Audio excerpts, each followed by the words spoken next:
الحمد لله نحمده ونستعينه ونؤمن به ونتوكل عليه ونعوذ بالله من شرور أنفسنا ومن سيئات أعمالنا من يهده الله فلا مضل له ومن يضلل فلا هادي له وأشهد أن لا إله إلا الله وأشهد أن محمدا عبده ورسوله أرسله بالهدى ودين الحق ليظهره على الدين كله وكفى بالله شهيدا اللهم صل على محمد وعلى آل محمد كما صليت على إبراهيم وعلى آل إبراهيم وبارك على محمد وعلى آل محمد كما باركت على إبراهيم وعلى آل إبراهيم إنك حميد مجيد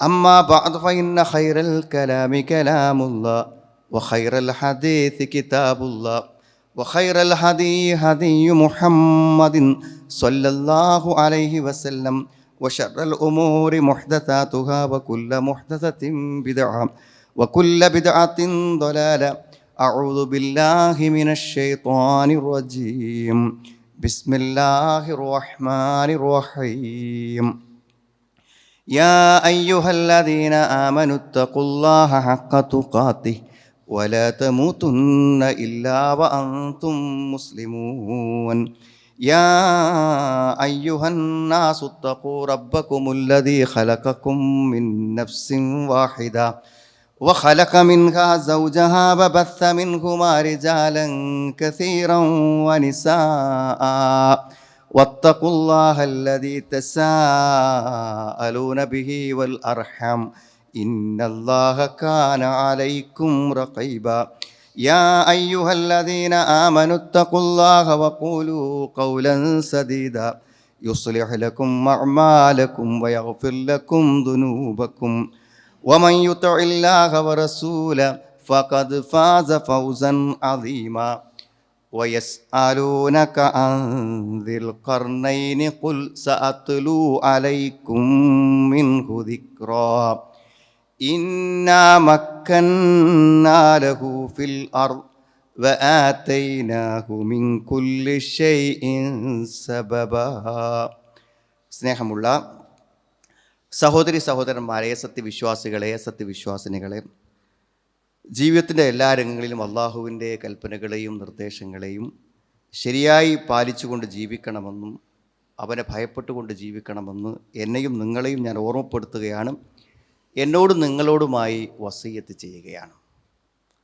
നമ്മുടെ ദീനിൽ നിന്നും നമ്മുടെ വിശ്വാസത്തിൽ നിന്നും നമ്മളെ തെറ്റിച്ച് കളയുന്നതിനെയാണ് ഏറ്റവും വലിയ പരീക്ഷണങ്ങൾ എന്ന് പറയുന്നത്. ഫിത്ന എന്ന് വേണമെങ്കിൽ പറയാൻ പറ്റും. ചില കാര്യങ്ങളെല്ലാം നമ്മളുടെ ദീനിയായ നിലപാടുകളെ മാറ്റിക്കളയുന്നതാണ്. അങ്ങനെ മാറ്റിക്കളയുമോ എന്നറിയാനുള്ള പരീക്ഷണങ്ങൾ അള്ളാഹു നമ്മുടെ ജീവിതത്തിൽ ഒരുപക്ഷേ തന്നേക്കാം. അവിടെ വിജയിക്കാൻ കഴിയുക എന്നുള്ളതാണ് നമ്മുടെ ഏറ്റവും വലിയ വിജയം എന്ന് പറയുന്നത്. വിശ്വാസം കൊണ്ട് പരീക്ഷിക്കും. നമുക്കറിയാം ഈ പരീക്ഷണങ്ങളെക്കുറിച്ചെല്ലാം 4 ഏറ്റവും ഗൗരവപരമായ പരീക്ഷണങ്ങളെക്കുറിച്ച് നമ്മൾ വെള്ളിയാഴ്ചകളിൽ പാരായണം ചെയ്യുന്ന അൽ കഹ്ഫ് സൂറത്തിൽ പറയുന്നുണ്ട്. പക്ഷേ നമ്മൾ ഓതി പോകുമ്പോൾ നമുക്കതും കൂടെ ഓർത്തു പോകാൻ ഒരു പക്ഷേ ഈ ഒരു സംസാരം നമുക്ക് സഹായകമായേക്കും. ഒന്ന് വിശ്വാസരംഗത്തുള്ള പരീക്ഷണമാണ്. ഒരു നാട്ടിൽ തൗഹീദ് സ്വീകരിച്ച് ഏകദൈവ വിശ്വാസം സ്വീകരിച്ച ഒരു കൂട്ടം ചെറുപ്പക്കാർ, അവരാണ് അസ്ഹാബുൽ കഹ്ഫ്. ആ ചെറുപ്പക്കാർ വമ്പിച്ച പരീക്ഷണത്തിന് വിധേയമാകണം. അവരെ കൊന്നുകളയുന്ന, അവരെ കൊല ചെയ്യപ്പെടുന്നതിന് മാത്രമുള്ള ഒരു സാഹചര്യം ആ നാട്ടിൽ അവിടുത്തെ രാജാവിൻ്റെ നേതൃത്വത്തിൽ സജ്ജമാവുകയാണ്. ആ സന്ദർഭത്തിലാണ് അവർ അള്ളാഹുവോട് ആത്മാർത്ഥമായി പ്രാർത്ഥിച്ചത്. ഇത് അവൽ ഫിത്തിയത്തുൽ കഹ്ഫി ഫഖാലു റബ്ബന ആതിനാ മിൻ ലദുൻക റഹ്മ വഹയ്യിഅ് ലനാ മിൻ അംരിനാ റശദ. റബ്ബേ, ഞങ്ങൾക്ക് അനുഗ്രഹം നൽകണേ, ഞങ്ങൾക്ക് ഈ ഒരു പ്രതിസന്ധിയിൽ നിന്ന് മോചനം നൽകണേ എന്നതിലൊക്കെ അള്ളാഹുവോട് ആത്മാർത്ഥമായി പ്രാർത്ഥിച്ചു. എന്ത് അത്ഭുതമാണ് സഹോദരങ്ങളെ സംഭവിച്ചത്! അത്ര വലിയ ഭീഷണി ഉണ്ടായിട്ടും അവരാ വിശ്വാസത്തിൽ നിന്ന് പിന്തിരിഞ്ഞില്ല. അതാണ് വിശ്വാസപരമായ പരീക്ഷണം.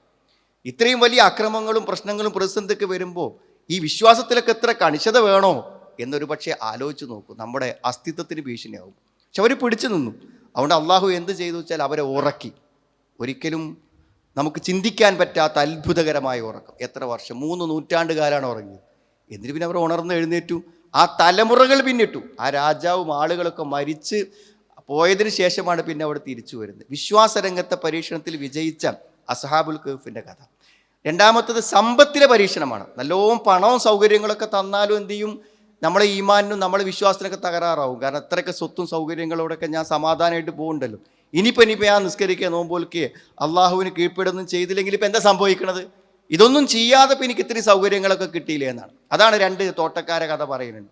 ഒരാൾക്ക് നല്ല സൗകര്യങ്ങൾ ഒരിക്കലും നഷ്ടപ്പെടാത്ത, നല്ല വെള്ളം കിട്ടുന്ന ഈത്തപ്പനകളും മുന്തിരിയൊക്കെ ഉള്ള നല്ല തോട്ടം കൊടുത്തു. അപ്പോൾ അദ്ദേഹം ചിന്തിച്ചു, ഇതിപ്പോൾ ഉണ്ടെങ്കിൽ പിന്നെ ജീവിച്ചു പോകാൻ വേറൊന്നും വേണ്ടല്ലോ. അത് അദ്ദേഹത്തിന് പരലോകത്തെ നിഷേധിക്കണം. അതൊന്നു സാഅത്ത കായിമത്തൻ, പരലോകം ഉണ്ടാവുമെന്ന് ഞാൻ വിശ്വസിക്കുന്നില്ല.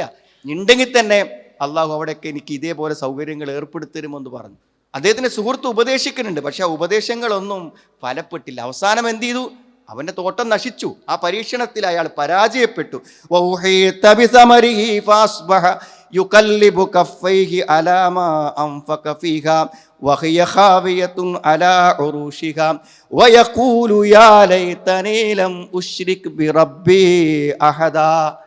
ഞാൻ അള്ളാഹുവിൽ പങ്കു ചേർക്കാതിരുന്നെങ്കിൽ ഞാൻ ചെലവഴിച്ചത് മുഴുവൻ എനിക്ക് നഷ്ടപ്പെട്ടു പോയി എന്നാണ്. അവൻ ഖേദം കൊണ്ട് കൈമലർത്തി പോയി എന്നാണ് പറയുന്നത്. ആ പരീക്ഷണത്തിൽ സമ്പത്ത് കൊടുത്തപ്പോൾ വിശ്വാസം തകരാറായി. ആ പരീക്ഷണത്തിൽ അയാൾ പരാജയപ്പെട്ടു. ഇത് സൂറത്ത് അൽ കഹ്ഫ് തന്നെ പറയുന്നുണ്ട്. അതേപോലെ തന്നെ രണ്ടാമത്തെ ഒരു പരീക്ഷണം അറിവിലാണ്. മൂസാ നബി അലൈഹി സ്വലാം പ്രവാചകനാണ്. ഖിളിർ പ്രവാചകനാണോ എന്ന കാര്യത്തിൽ സംശയമുണ്ട്. പക്ഷെ എന്നാലും ആ പരീക്ഷണത്തിൽ അള്ളാഹു പ്രത്യേകമായ അറിവ് നൽകിയ ആ വ്യക്തിയുടെ അടുക്കൽ പോയി ദീന് പഠിക്കാൻ വേണ്ടി പറയാണ്. കാര്യങ്ങൾ പഠിച്ച് മനസ്സിലാക്കുക. ആ യാത്ര ഒരു പരീക്ഷണ യാത്രയായിരുന്നു. ഒരിക്കലും ഉൾക്കൊള്ളാൻ കഴിയാത്ത കാര്യങ്ങളാണ് കാണുന്നത്. എന്നാൽ ചോദിക്കരുത് എന്ന നിബന്ധനയുണ്ട്, ക്ഷമിക്കണമെന്ന കൽപ്പനയുണ്ട്. അതൊക്കെ ലംഘിച്ച് അവസാനം ചോദിച്ചപ്പോൾ അവസാനം പറഞ്ഞു, കാല ഹാദാ ഫിറാഖു ബൈനി വബൈനിക, നമുക്ക് ഇവിടെ പിരിയാം, ഇനി മുന്നോട്ട് പോകില്ല എന്ന്. ഇനി വേണമെങ്കിൽ എന്ത് ചെയ്യാം, ഞാൻ നിനക്ക് ക്ഷമിക്കാൻ പറ്റാത്ത കാര്യത്തിൻ്റെ വിശദീകരണം ഞാൻ തരാമെന്ന് പറഞ്ഞ് ആ വിശദീകരണം കൊടുക്കുമ്പോഴാണ് എന്തിനെ എങ്ങനെയൊക്കെ ചെയ്തു എന്ന് ചോദിച്ച മൂസാ നബി അലൈഹി സ്വലാം അങ്ങനെയാണല്ലോ ചെയ്യേണ്ടിയിരുന്നത് എന്ന് വിശദീകരണം കേട്ടപ്പോഴാണ് അദ്ദേഹത്തിന് മനസ്സിലായത്. അറിവിലുള്ള പരീക്ഷണമാണ്. അറിവ് നൽകിയും അള്ളാഹു നമ്മളെ എന്ത് ചെയ്യും? അറിവിൻ്റെ കാര്യത്തിൽ പരീക്ഷിക്കും. 4ാമത്തെ പരീക്ഷണം അധികാരത്തിലാണ്. രാജാവൊന്നും ആകണ്ട, എല്ലാവർക്കും ഉണ്ടാവും. ഒരു വീടിൻ്റെങ്കിലും കുടുംബത്തിൻ്റെയും സ്ഥാപനത്തിൻ്റെയും ഒക്കെ അധികാരങ്ങൾ ഉണ്ടാവുമല്ലോ. അധികാരം ഒരു പരീക്ഷണം. അധികാരം കിട്ടും ആളുകളുടെ സ്വഭാവം മാറും. ആളുകൾ അഹങ്കാരികളായി മാറും. ആരെയും ഗൗനിക്കാതെ പോകും.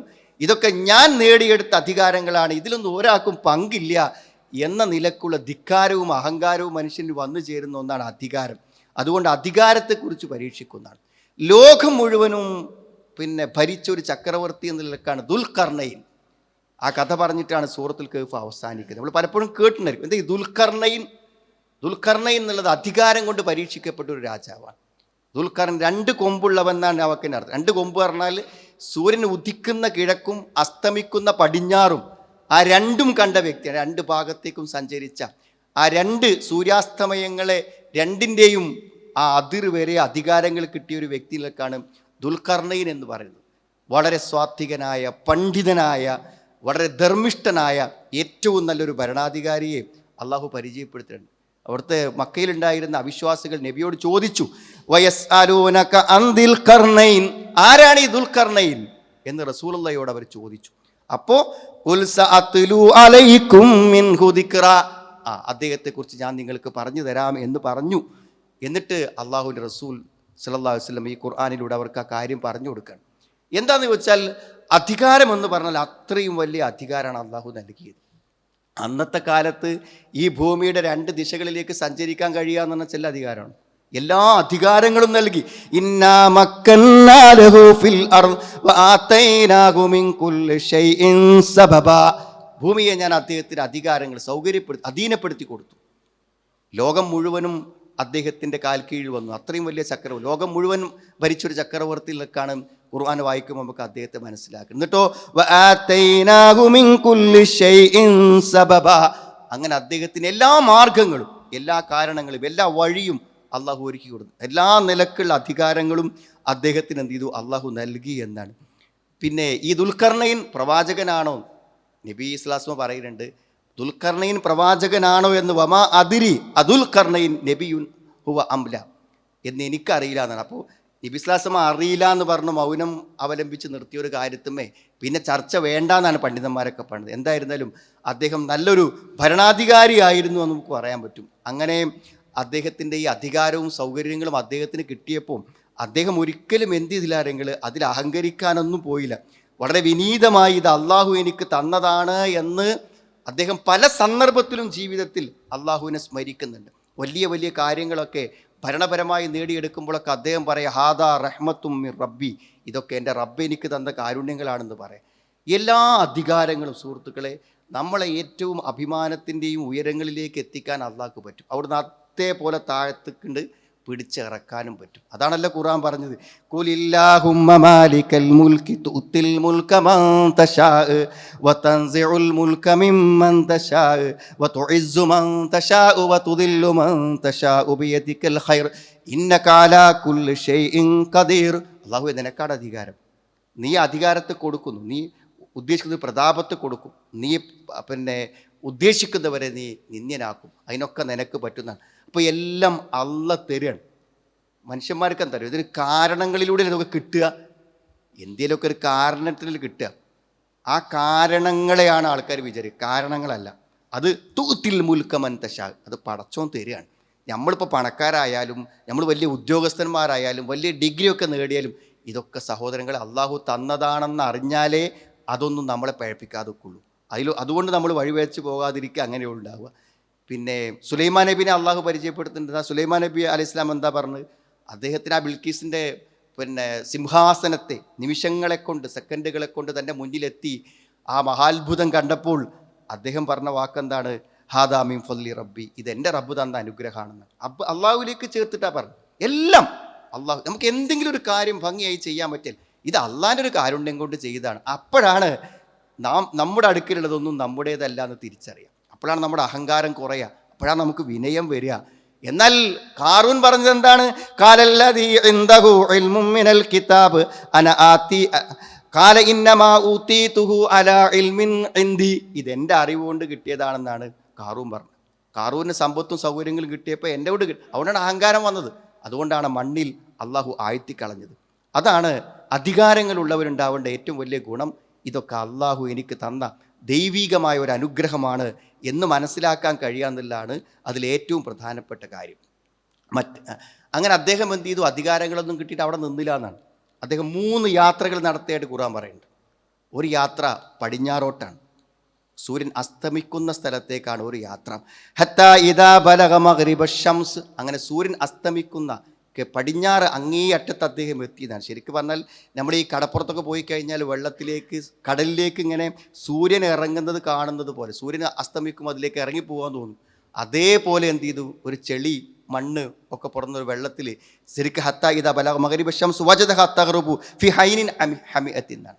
അങ്ങനെ ഒരു ചെളി പുരണ്ട വെള്ളത്തിൽ സൂര്യൻ ആണ്ടുപോകുന്ന അത്ര വരെ അദ്ദേഹത്തിൻ്റെ കാഴ്ചകളും യാത്രകളും എത്തിയെന്നാണ്. അങ്ങനെ അദ്ദേഹം അവിടെ എത്തിയിട്ട് അദ്ദേഹം അവിടെ ഒരു ജനതയെ കാണുന്നതിനെ കുറിച്ച് പറയുന്നുണ്ട്. ആ ജനതയെ സംബന്ധിച്ചിടത്തോളം അവർ വളരെ അപരിഷ്കൃതരായ ഒരു ജനതയായിരുന്നു. അവർക്ക് താമസിക്കാൻ വീടുകളോ വസ്ത്രങ്ങളോ ഒന്നും ഇല്ലാത്ത ആളുകളായിരുന്നു എന്ന് പറയുന്നു. അങ്ങനെ ആദ്യത്തെ യാത്രയിൽ അദ്ദേഹം പോകുന്ന സമയത്ത് പല വ്യത്യസ്തങ്ങളായ ആളുകളെ കാണുന്നു.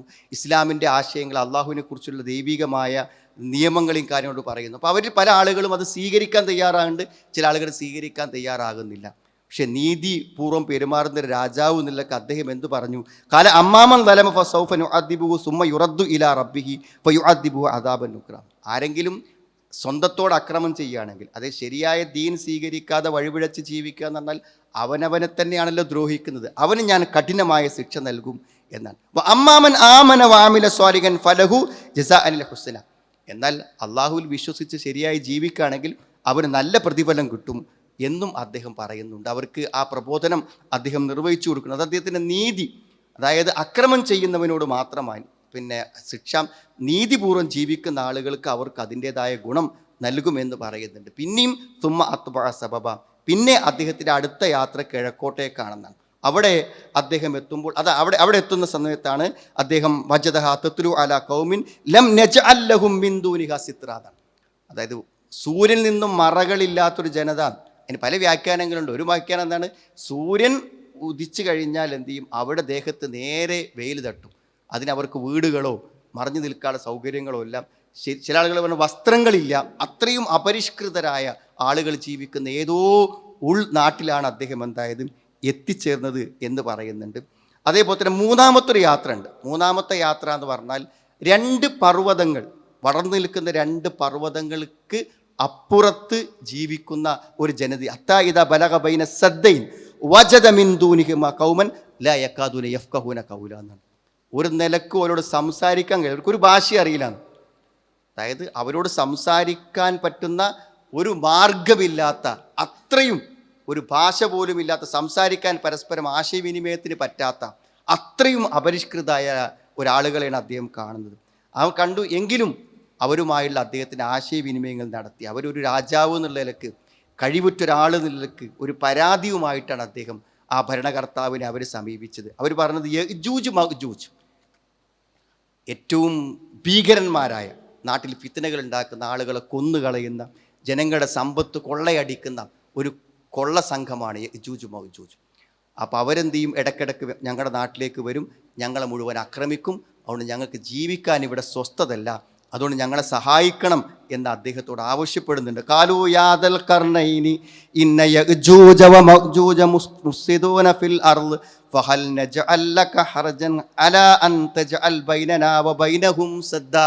ഞങ്ങൾക്കും അവർക്കും ഇടയിൽ എന്താണ് ഒരു ചെറിയ മറ, ഒരു അണ നീ കെട്ടിത്തരുമോ എന്ന് ചോദിക്കുന്നു.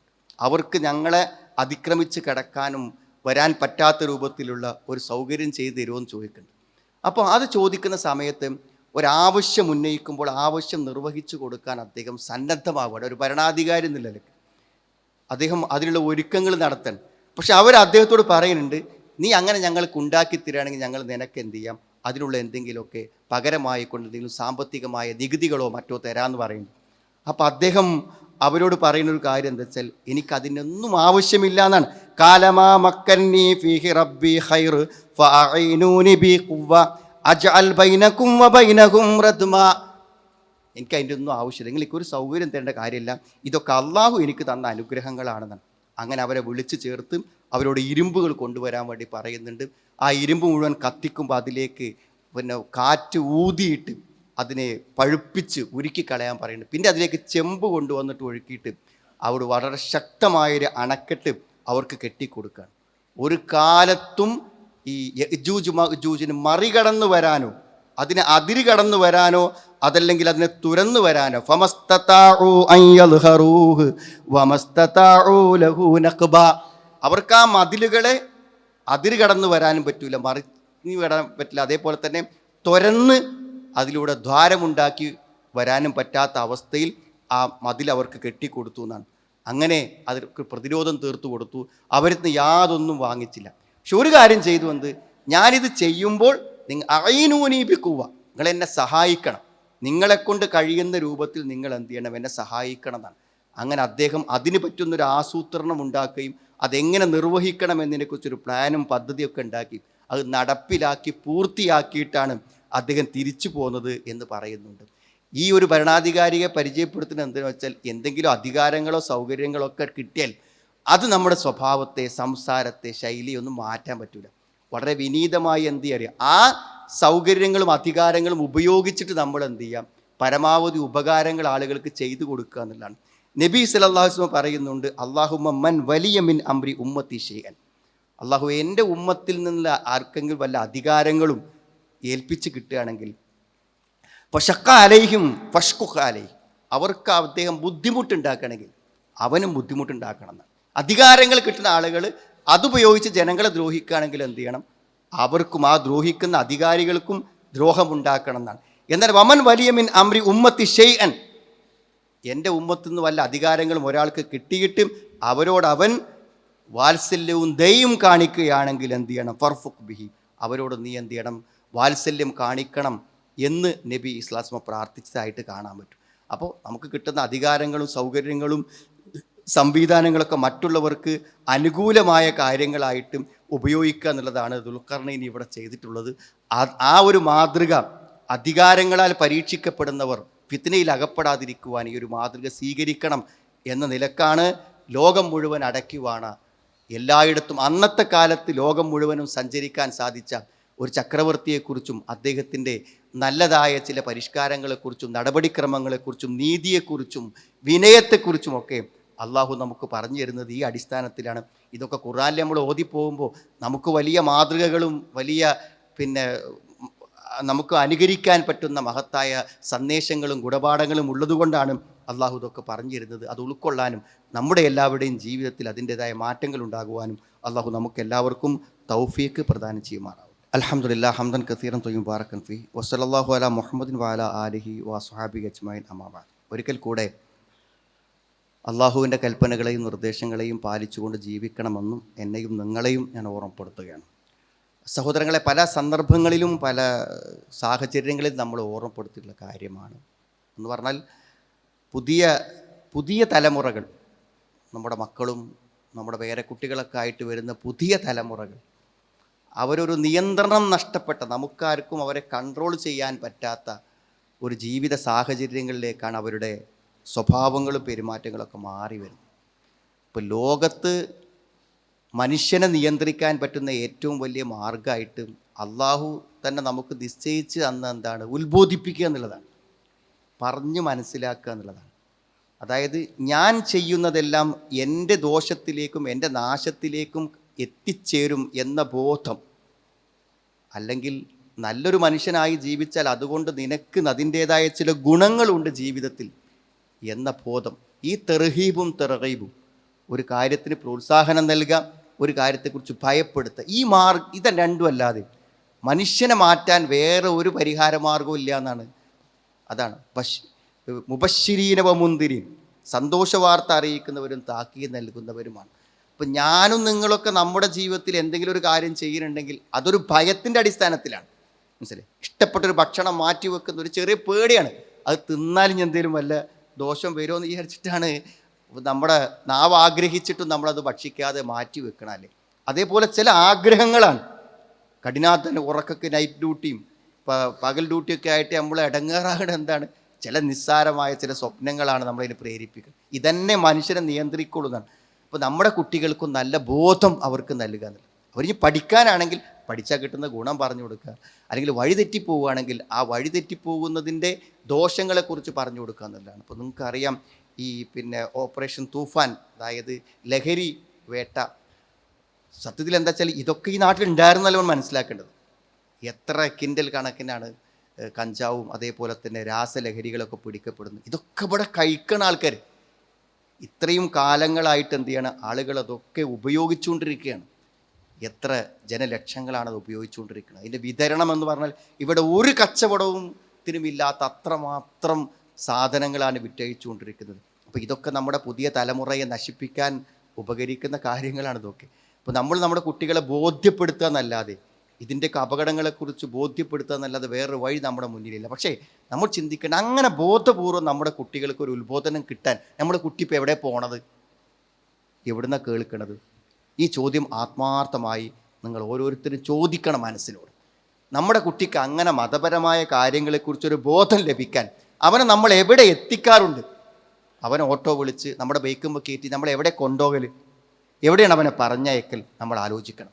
അവന് പ്രായപൂർത്തിയാകാത്ത സമയത്ത് കിട്ടിയൊരു മദ്രസക്കപ്പുറത്ത് അവൻ്റെ ജീവിതത്തിൽ മറ്റെന്തെങ്കിലും നന്മകൾക്ക് അവസരമുണ്ടോ എന്ന് നമ്മൾ ആത്മാർത്ഥമായിട്ട് ആലോചിക്കണം. ഇപ്പോൾ കാലവും ലോകമൊക്കെ തിരിഞ്ഞു തുടങ്ങുന്ന, അന്തം വെച്ച് തുടങ്ങുന്ന ഈ സമയത്ത് കിട്ടേണ്ട ചില വിവരങ്ങളുണ്ടല്ലോ, ഉത്ബോധനങ്ങൾ. അത് കിട്ടിയില്ലെങ്കിൽ പിന്നെ നമ്മൾ വേറെ വഴിക്ക് പോയിട്ട് പിന്നെ അവനെ തിരിച്ചു കൊണ്ടുവരാനുള്ള ശ്രമങ്ങൾ വളരെ അപകടകരമായിരിക്കും. നമുക്ക് ചിന്തിക്കാൻ പറ്റാത്ത സാഹചര്യങ്ങളിലേക്ക് മാറുന്നതാണ്. ഓരോ ന്യൂസ് വായിക്കുമ്പോൾ നമ്മൾ തന്നെ അത്ഭുതപ്പെട്ടു പോകണമെന്നാണ്. ഇതിപ്പോൾ ഒരു സ്ത്രീ പറഞ്ഞൊരു കാര്യമാണ്, എന്ത്, എൻ്റെ മോനെ നിങ്ങളൊന്ന് പിടിച്ചു കൊണ്ടുപോകുന്നതാണ്, എൻ്റെ മോൾക്ക് വീട്ടിൽ ഡ്രസ്സ് മാറാൻ പറ്റുന്നില്ല. അത്രയും എന്ത്, സ്വന്തം ആങ്ങളയെ കൊണ്ട്, സ്വന്തം മകൻ്റെ കാര്യത്തിൽ പോലീസോട് നിങ്ങൾ പറയുന്നത് പിടിച്ചു കൊണ്ടുപോയി, എൻ്റെ മോൾക്ക് എൻ്റെ വീട്ടിൽ വസ്ത്രം മാറാൻ പറ്റുന്നില്ല എന്ന് പറയുന്നൊരു ഉമ്മയുടെ വേദന നമ്മളൊന്ന് ആലോചിച്ച് നോക്കുകയാണ് നിങ്ങൾ. അങ്ങനത്തെ ഒരു മാറ്റത്തിലേക്ക് പോകുമ്പോൾ ഈ കൂട്ടത്തിൽപ്പെട്ട നമ്മുടെ കുട്ടി മാത്രം സുരക്ഷിതനായിരിക്കും എന്ന് ചിന്തിക്കുന്നതിന് എന്താർത്ഥം? അതുകൊണ്ട് ബോധ്യപ്പെടുത്താൻ നമ്മുടെ കുട്ടികൾക്ക് അവരുടെ പ്രായത്തിനനുസരിച്ചുള്ള ക്ലാസ്സുകളും ക്യാമ്പുകളും ഉത്ബോധനങ്ങളും ഓൺലൈനിലും ഓഫ്ലൈനിലും ഒക്കെ ഉണ്ട്. അത് കണ്ടുപിടിച്ച് നിങ്ങൾ അവനൊരു വിദ്യാലയം കണ്ടുപിടിച്ച പോലെ +1 സീറ്റ് തരപ്പെടുത്തിയതുപോലെ കോളേജിലും എഞ്ചിനീയറിംഗ് കോളേജിലും അതേപോലെ തന്നെ പാരാമെഡിക്കൽ കോളേജുകളിലൊക്കെ നമ്മൾ ഒരു സീറ്റ് തരപ്പെടുത്തിയതുപോലെ തന്നെ നമ്മൾ എന്ത് ചെയ്യുക, നമ്മുടെ കുട്ടികൾക്ക് ദീനിയായി പഠിക്കാനും ചില സംവിധാനങ്ങൾ കണ്ടെത്തിയില്ലെങ്കിൽ നാം ചെയ്യുന്ന വലിയൊരു വീഴ്ചയായിരിക്കും, അമാനത്തിൻ്റെ ഒരു ലംഘനമായിരിക്കും. നമ്മുടെ ഭാവി തലമുറക്ക് ശരിയായ വഴി കാണിച്ചു കൊടുക്കുന്നിടത്ത് നമുക്ക് സംഭവിക്കുന്ന പരാജയമായിരിക്കും. അതുകൊണ്ട് ആ തിരിച്ചറിവ് നമുക്കുണ്ടാവണം, അതിനുള്ള അവസരങ്ങൾ നമ്മൾ സൃഷ്ടിക്കണം എന്ന് പ്രത്യേകം ഓർമ്മപ്പെടുത്തുകയാണ്. അള്ളാഹു നമ്മുടെ ഇണകളിൽ നിന്ന് സന്താനങ്ങളിൽ നിന്ന് അള്ളാഹു നമുക്ക് എല്ലാവർക്കും കൺകുളിർമ പ്രദാനം ചെയ്യുമാറാവട്ടെ. ഏറ്റവും നല്ല വഴിയിലൂടെ സഞ്ചരിക്കുവാനും ഏറ്റവും നല്ല മാർഗം സ്വീകരിക്കുവാനുള്ള തൗഫീഖ് അള്ളാഹു നമുക്ക് പ്രദാനം ചെയ്യുമാറാവട്ടെ. പരീക്ഷണങ്ങളിൽ നിന്നും പ്രതിസന്ധികളും അള്ളാഹു നമ്മളെ കാത്തുരക്ഷിക്കുമാറാവട്ടെ. രോഗങ്ങളും ബുദ്ധിമുട്ടുകളും അനുഭവിക്കുന്ന ആളുകൾക്ക് അള്ളാഹു ഈ രോഗശമനം പ്രദാനം ചെയ്യണം. റഹ്മാനെ, അള്ളാഹു ഭയാനകമായ നരകത്തിൽ നിന്ന് രക്ഷപ്പെടുത്തുന്നതിന് വിശാലമായ സ്വർഗ്ഗത്തിൽ അഖിലുകാരാകാനുള്ള തൗഫീഖ് ഞങ്ങൾക്ക് ഏവർക്കും നീ പ്രദാനം ചെയ്യുകയും ചെയ്യണം. റഹ്മാനെ, اللهم اغفر للمؤمنين والمؤمنات ربنا اصرف عنا عذاب جهنم إن عذابها كان غراما إنها ساءت مستقرا ومقاما ربنا هب لنا من أزواجنا وذرياتنا قرة أعين واجعلنا للمتقين إماما ربنا تقبل منا إنك أنت السميع العليم وتب علينا إنك أنت التواب الرحيم ربنا آتنا في الدنيا حسنة وفي الآخرة حسنة وقنا عذاب النار والحمد لله رب